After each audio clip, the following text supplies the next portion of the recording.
Hello, and welcome to another episode of Mediumship Tips and Tricks with Peaceful Nick. Today, we're going to talk about boundaries and why boundaries are so important in mediumship. We have seen programs on television where mediums are giving live readings to strangers. Now, I hope that all of these things are set up ahead of time, because you should not just be going out and giving a stranger a reading. That can really harm that person emotionally. Let's say, for example, a parent just lost a child 2 days prior and they are in the grips of devastation. They are traumatized because this was maybe an unexpected passing, and it was, a parent losing a child is like the worst pain you can ever feel.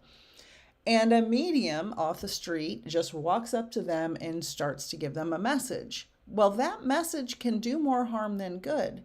We need human time to heal. We need to heal a little bit before we can receive a message sometimes.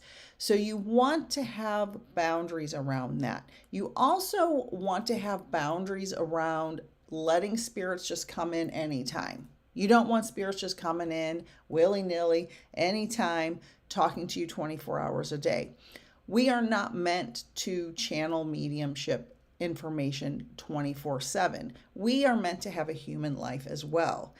And if we are blessed with the ability to connect with loved ones in spirit, of course, it's up to us. We have free will to connect with humans and give them those messages.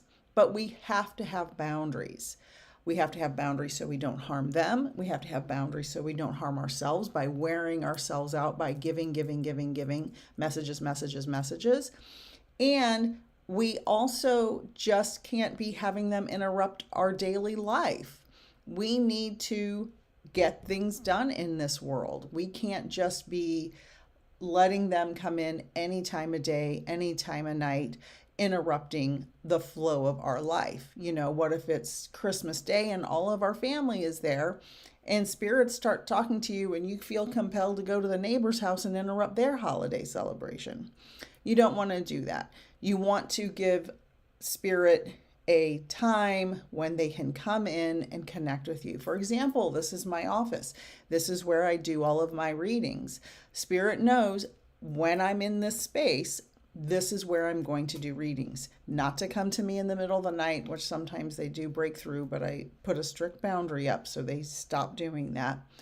And you want to have the time and the space, dedicated time and space for your spiritual practice, even if it's in the corner of a bedroom or the corner of the living room, wherever you can have your time and space.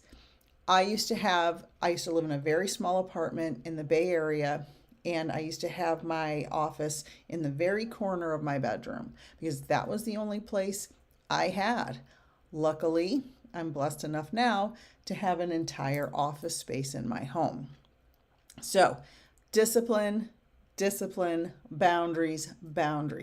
Thank you for joining me for another episode of Mediumship Tips and Tricks with Peaceful Nick.